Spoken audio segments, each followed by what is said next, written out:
Bonjour Angélique, c'est Estelle. Est-ce que tu m'entends? Oui, je t'entends très bien, merci. Toi aussi? Oui, pour le moment, c'est parfait. Alors, est-ce que tu peux me confirmer déjà que tu acceptes toujours d'être enregistrée? Oui, je confirme. Super. Rappelle-moi ta date d'oral.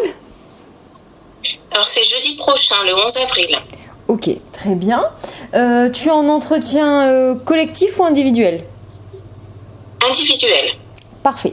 Donc, je vais te laisser faire ta présentation par rapport au programme de la prépa et la préparation que tu as eue. Garde ton brouillon sous les yeux. S'il y a des modifications à faire, écris-les au fur et à mesure que je t'interromps si besoin. Si je t'interromps pas, c'est que tout va bien. Et après, on passera à la partie questions. D'accord? Ok, super, merci. Très bien, je t'écoute.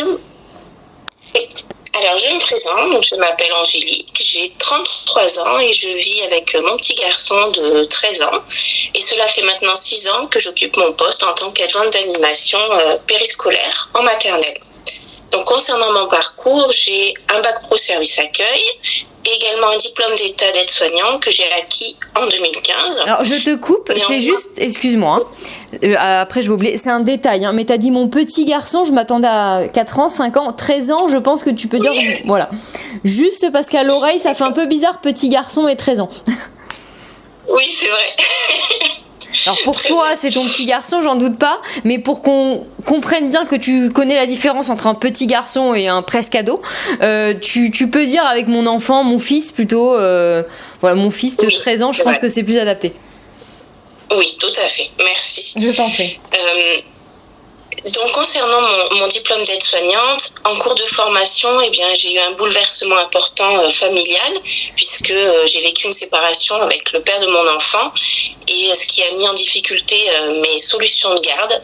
Donc, j'ai validé mon diplôme, mais néanmoins, les 2 ans qui ont suivi, j'ai choisi de mettre en suspens les métiers du soin pour travailler depuis mon domicile. Donc, j'ai créé, fabriqué et vendu mes propres bijoux en porcelaine froide en adhérant à une association Bien Vu l'Artiste. Et j'ai également passé mon permis à cette période-là. Et donc, depuis 2018, j'occupe mon poste actuel, donc adjointe d'animation périscolaire. J'ai pu accompagner des enfants de la petite à la grande section, donc allant de 2 ans et demi jusqu'à 6 ans. Et finalement, beaucoup de compétences que j'ai acquises en formation d'aide-soignante me sont utiles aujourd'hui, que ce soit les règles d'hygiène, d'ergonomie, mais également le fait de savoir établir une communication adaptée, puisqu'il y a beaucoup de transmission, que ce soit intra-professionnel ou auprès des familles, et également le fait d'aider au repas en tenant toujours compte des régimes alimentaires et des allergies, puisque il faut être très vigilante avec les enfants sur cet aspect-là. Et concernant mes missions du quotidien, j'accueille donc les enfants. C'est un moment important où il faut vraiment être souriante, disponible, s'intéresser aux enfants, comment ils se sentent pour pouvoir ajuster mon accompagnement de la matinée. Et tout au long, je veille à leur sécurité, à leur bien-être, alors qu'ils soient physiques et affectifs. Pour cela, je suis très attentive et à l'écoute. Je suis surtout très observatrice. Je les accompagne aussi toute la journée et j'ai plaisir à mettre en place des activités. Alors, ça peut être des activités d'éveil, par exemple des lectures où je fais participer les enfants, des comptines, la découverte des animaux par les bruits ou les images. Mais aussi, je mets en place des activités de motricité. J'utilise beaucoup, par exemple, des matériaux de récupération. Par exemple, ça peut être des rouleaux de papier toilette qui peuvent être peints, que les enfants peuvent saisir grâce à des petites pinces à linge, ou également de transvaser, par exemple une petite balle avec des gobelets. Les enfants se mettent en cercle et le font entre eux, ce qui permet en même temps de renforcer la cohésion et surtout le lien social, puisque c'est très important, et ils sont très demandeurs de ce genre d'activité-là. Donc à ce jour, si je me présente devant vous, c'est parce que j'aspire à évoluer. En 2022, j'ai eu en charge une enfant qui présentait donc des troubles du comportement. Et c'est à ce moment-là vraiment que j'ai puisé dans mes ressources parce qu'elle avait des besoins un peu plus spécifiques. Et je me suis donc vraiment questionnée sur ma pratique professionnelle. J'ai cherché à connaître davantage le développement, les besoins de l'enfant. Je me suis informée aussi sur l'accompagnement des émotions, donc à travers des documentaires, des articles, j'ai lu des livres. Et c'est ainsi comme ça que j'ai découvert donc le métier et les missions de l'auxiliaire puériculture. Excuse-moi, je te coupe, tu as dit c'est ainsi comme ça. Donc c'est soit ainsi ou soit comme ça. Ah, d'accord. Sinon ça fait une répétition. Et oui. Donc j'ai découvert le métier, donc les missions de l'auxiliaire puériculture, et j'ai eu envie de me former à ce métier-là, puisque pour moi, l'auxiliaire puériculture est vraiment au cœur du soin sur l'aspect physique à travers les soins courants, mais également émotionnel. On apporte beaucoup de soutien, de réconfort, et on contribue de manière significative au bien-être des enfants, mais aussi on contribue à l'accompagnement de l'enfant et du parent. Et ça, pour moi, c'est vraiment gratifiant sur le plan professionnel, mais aussi personnel. Alors c'est vrai qu'à ce jour, j'ai une légère préférence pour le secteur hospitalier, pour l'aspect technique, le fait de travailler en binôme avec l'infirmier, et j'ai une préférence également pour la pédiatrie, puisque ça me permettrait de pouvoir accompagner des enfants de 0 jusqu'à 16 voire 18 ans, et qu'on peut rencontrer diverses pathologies, donc un accompagnement différent. Après, je précise que je n'ai pas de lieu d'activité prédéfini, puisque c'est vrai que la formation, les 12 semaines de stage que je ferai en cursus partiel, ainsi que l'expérience à venir, me permettront certainement d'acquérir non seulement des compétences, mais aussi me permettront peut-être de faire évoluer mon projet professionnel. Alors dans cette perspective, en 2023, j'ai décidé de m'inscrire à une préparation en ligne en vue de l'entrée à l'école. Et en février dernier, j'ai donc assisté à la journée porte ouverte de l'IFAP. Donc ça m'a vraiment permis de me projeter en découvrant les locaux et notamment la salle de travaux pratiques qui était équipée. Et surtout, j'ai beaucoup apprécié de pouvoir échanger avec les 2 élèves qui étaient présentes sur leurs ressentis, sur la formation, leur organisation. Et à cette même période, j'ai réalisé donc une immersion professionnelle au sein d'une crèche multi-accueil pendant 2 semaines. Donc là, ça m'a vraiment permis de mieux comprendre l'organisation d'une journée, l'accompagnement auprès des enfants. J'ai pu participer à l'aide au repas, observer des soins aussi, comme le soin oculaire, l'aide aux obstructions rhinopharyngées, le change. Et l'une des choses que j'ai le plus appréciées, c'est de découvrir la communication gestuelle. Donc j'ai pu apprendre de nombreux signes et ça m'a tellement plu que de mon côté, j'ai appris des consignes signées que je pourrais utiliser plus tard.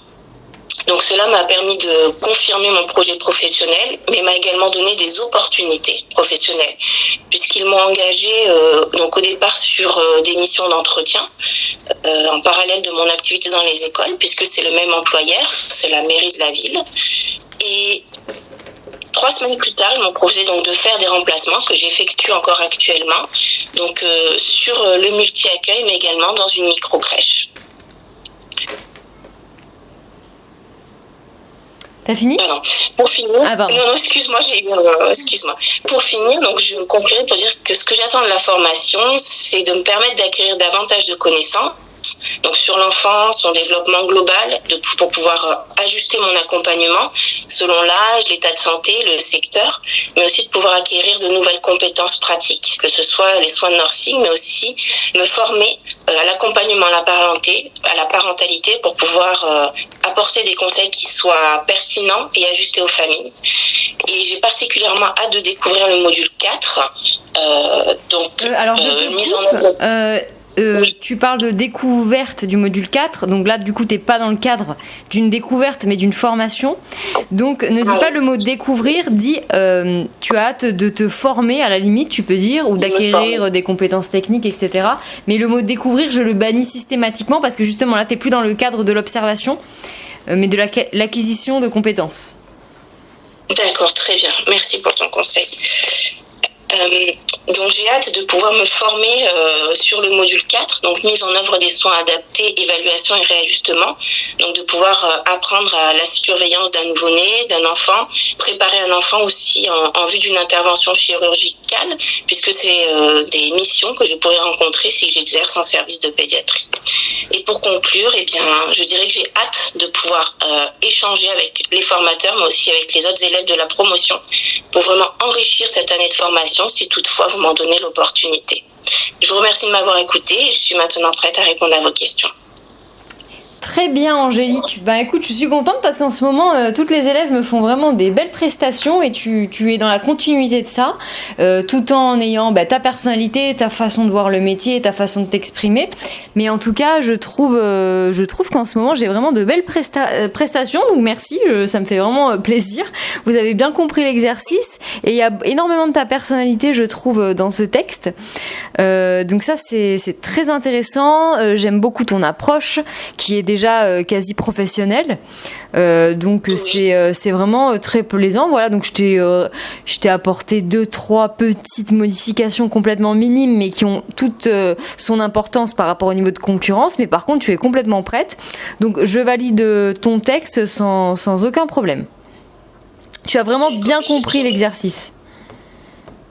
D'accord. Parce que je me demandais, parce que dans la formation, tu nous conseilles de faire entre 6 et 8 minutes, et quand je me chronomètre, je suis plus à 8 minutes, 8 minutes 30, et j'avais crainte que le jury me coupe. Tu penses que c'est... Alors, du coup, je ne réfléchis pas. Là, effectivement, tu as un tout petit peu dépassé, mais on n'est pas à 30 secondes près non plus. Et en plus de ça, j'ai tendance à laisser les élèves parler, surtout quand c'est très captivant. C'est-à-dire que si moi je suis captivée, le jury peut l'être aussi. Si après ton texte il dépasse, du coup pas parce que justement il est inintéressant, mais parce qu'ils sont un petit peu pressés, à ce moment-là ils te couperont, mais ça n'aura aucune incidence sur ta note, mais que ça vaut quand même le coup d'essayer. Quand il y a des élèves qui ont une pertinence aussi forte que la tienne, je préfère, tu vois, les laisser justement un petit peu aller au bout. Et certaines élèves, lorsqu'elles disent des choses qui sont pas assez pertinente et un peu superficielle, j'ai pas envie que le jury se lasse, donc je préfère à ce moment-là écourter. Donc en fait j'adapte aussi les minutes en fonction du discours en face. Là je trouve que ça s'y prêtait de te laisser parler. Parfois je coupe les élèves, comme ça se voit en coaching, mais là pour moi je t'ai embarqué dans ton histoire, donc j'avais envie de t'écouter. Voilà. Mais tu respectes quand même les critères, parce que 8 minutes 30 ou 8 minutes c'est pareil.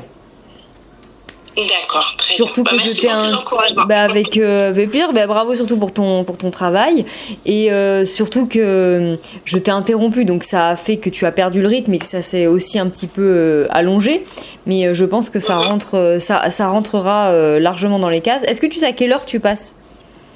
Oui, à 8h le matin. Voilà, alors là, merci, tu me donnes une indication encore plus grande. C'est qu'à 8h du matin, les membres du jury ne sont pas en retard, vu que tu vas être la première. Donc je pense qu'ils te laisseront finir. D'accord. Si tu fais un texte un peu plus long à 16h ou 17h, effectivement, des fois le retard s'est un peu accumulé dans la journée. Mais quand tu es la première à passer, en général, il n'y a pas de problème. D'accord. C'est un peu comme quand on va chez le médecin, quand on est la première à passer, il prend le temps, mais quand on arrive en fin de journée, voilà quoi, c'est un peu plus bâclé la consultation. Donc on va passer à la partie questions pour voir un petit peu ton niveau. Est-ce que tu peux me parler de ton financement ?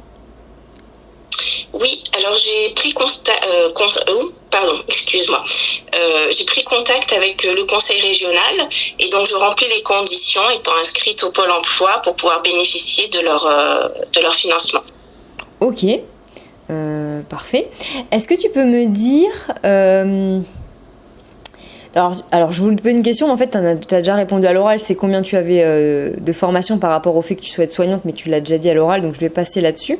Est-ce que tu peux me dire le module qui t'intéresse le plus ? Donc c'est le module 4, mise en œuvre des soins adaptés, évaluation et réajustement, puisqu'on aborde des notions de pharmaceutique. Il y a également beaucoup de formations pratiques sur la préparation de l'enfant,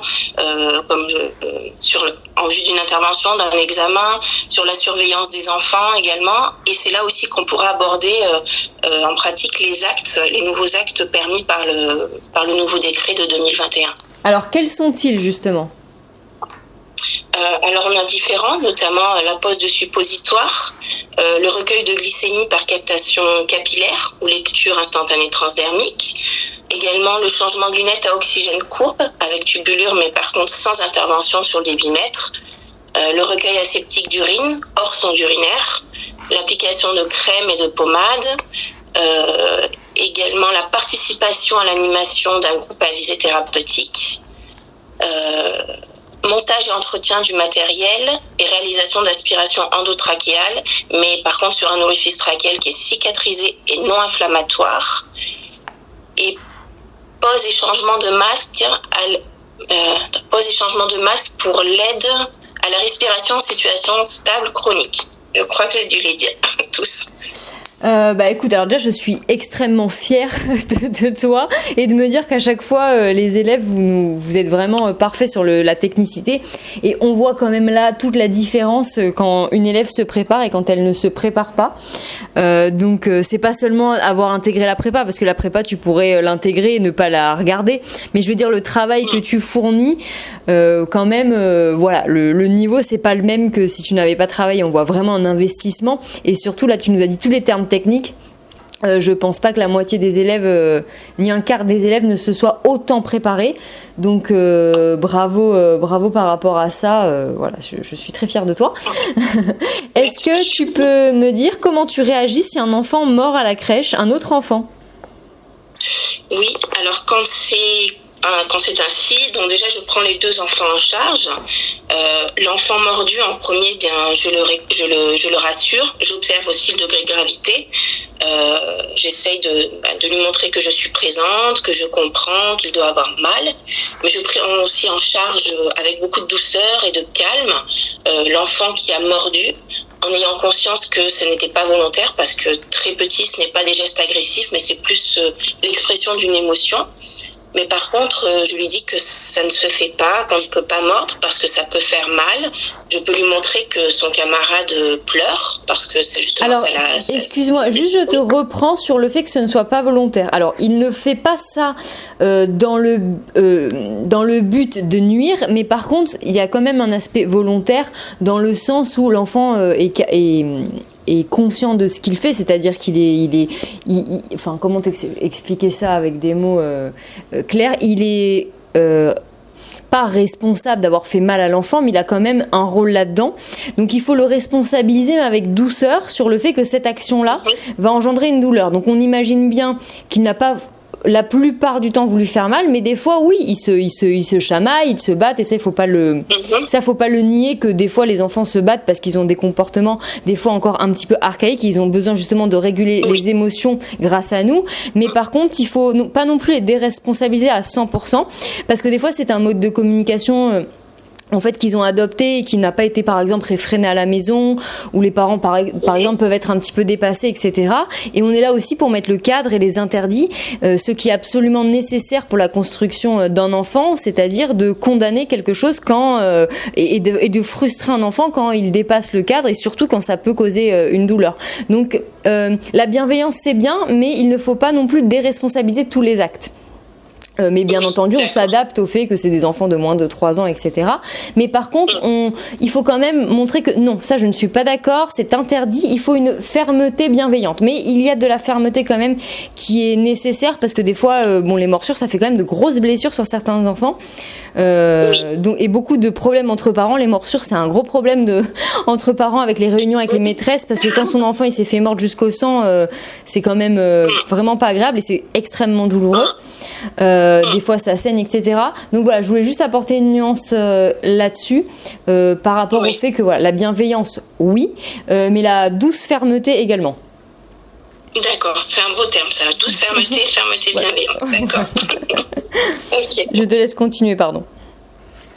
Donc oui, j'allais donc dire de lui expliquer qu'il n'a pas le droit de le faire, et je peux également lui montrer comment il aurait pu s'exprimer autrement, que ce soit par la parole s'il est en âge de parler, ou alors je peux aussi ensuite proposer une activité si je sens qu'il en a besoin et que l'organisation me le permet, pour pouvoir peut-être décharger ses émotions autrement. Très bien. Et surtout, je stigmatise pas l'enfant, et sur l'enfant mordeur, je ne le stigmatise pas. Oui, absolument. Est-ce que tu peux me dire comment tu réagis s'il y a un conflit entre collègues de travail ? Oui, alors déjà de nature je suis quelqu'un d'assez pacifique, donc je cherche toujours à être en paix avec les autres.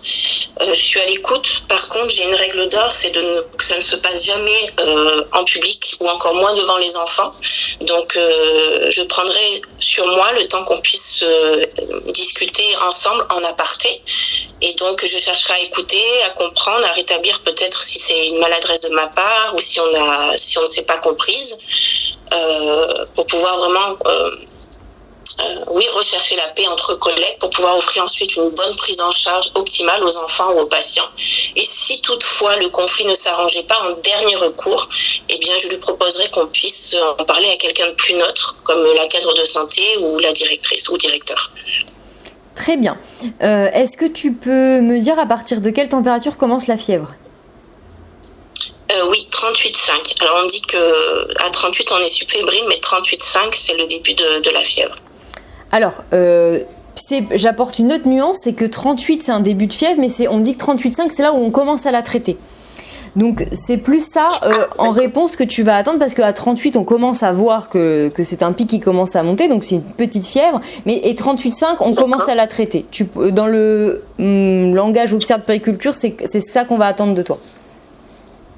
Donc je dis que la fièvre commence à 38, mais c'est qu'à partir de 38,5 qu'on peut commencer à donner un traitement. Voilà, alors pas forcément nous en crèche, on peut demander aux parents de venir le chercher et après qu'ils administrent eux quelque chose ou qu'ils emmènent l'enfant chez le docteur. Mais en tout cas, si tu dis 38,5, c'est 0,5 trop haut. C'est 38 nous en tout cas qu'on apprend à l'école par rapport à la fièvre. D'accord. Et justement entre 36,5 et 37,5, ça sera une température normale.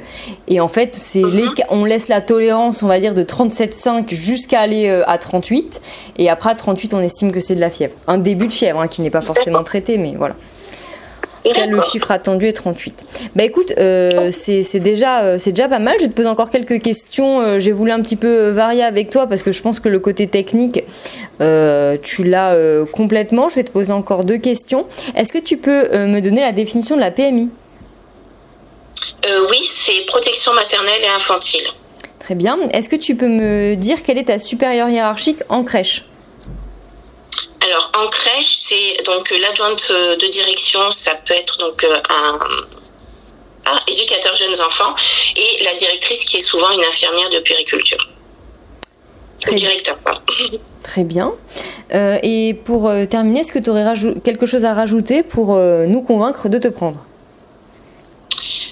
Oui, alors je dirais déjà que je suis quelqu'un qui pourra apporter en formation une cohésion, puisque je suis quelqu'un qui est source de propositions et pour pouvoir être dans l'entraide, qu'on puisse mutuellement s'apporter et s'enrichir tout au long de la formation, et également que mon projet est vraiment abouti, réfléchi après plusieurs années d'expérience, et que je me suis même engagée professionnellement déjà en tant qu'aide auxiliaire, et que donc mon diplôme sera mis à profit à l'issue de la formation. Bah écoute, très bien, bravo Angélique, c'était vraiment de qualité, je suis absolument convaincue et à chaque fois que je te posais des questions, j'avais pas vraiment de doute sur la réponse que tu pouvais apporter, donc bravo, je pense que tu es complètement prête. Merci. C'est le stress, ça me fait perdre mes mots et la mémoire. Non, je trouve, franchement, je ne trouve pas du tout que tu cherches tes mots. Je te sentais complètement concentrée et je sentais également que tu étais quand même sûre de tes réponses. Ça montre une certaine confiance et en même temps c'est normal, vu tout ce que tu as appris, c'est normal à un moment donné que tu aies une certaine aptitude et confiance à répondre aux questions. Non, moi je suis complètement convaincue. Pour moi tu es vraiment prête et tu n'as pas de souci à te faire et je trouve que tu maîtrises très bien ton stress. D'accord, c'est gentil, merci. Est-ce que tu as des questions de ton côté ? Oui, j'en ai une vraiment particulière. Comme je fais justement un cursus partiel, je sais que mes 2 stages que je vais faire, donc il y en aura un en établissement d'accueil jeunes enfants et un auprès des enfants handicapés ou à caractère social. Mais comme mon objectif c'est de travailler en pédiatrie, est-ce que tu sais si j'aurai la possibilité de demander à faire un stage en secteur hospitalier en plus ? Alors, ça c'est un peu un cas particulier effectivement parce que c'est rare que les élèves le demandent. En général, les élèves elles veulent un petit peu se débarrasser des stages, elles n'ont pas envie d'en faire en plus. Mais je pense que oui, c'est possible de te faire une convention. Oui, je pense que c'est possible. C'est quelque chose qui est absolument envisageable. Oui. Oui, parce que l'école a absolument le recours de te faire des stages. Donc oui, je pense que c'est possible si tu as une bonne entente avec tes professeurs, la direction. Je pense que c'est possible, oui. D'accord, très bien. Ok, merci. Donc, je crois que c'était à peu près tout. Oui, c'est vraiment. De toute façon, je reste à ta disposition si tu as des questions supplémentaires d'ici ton oral. Et puis sinon, j'attends avec impatience que tu me dises comment ça s'est passé. D'accord. Merci. Écoute, je t'en prie, Angélique, et puis j'attends de tes nouvelles. Oui, ok, merci. C'est gentil. Merci beaucoup, Estelle. Je t'en prie, Angélique, avec grand plaisir.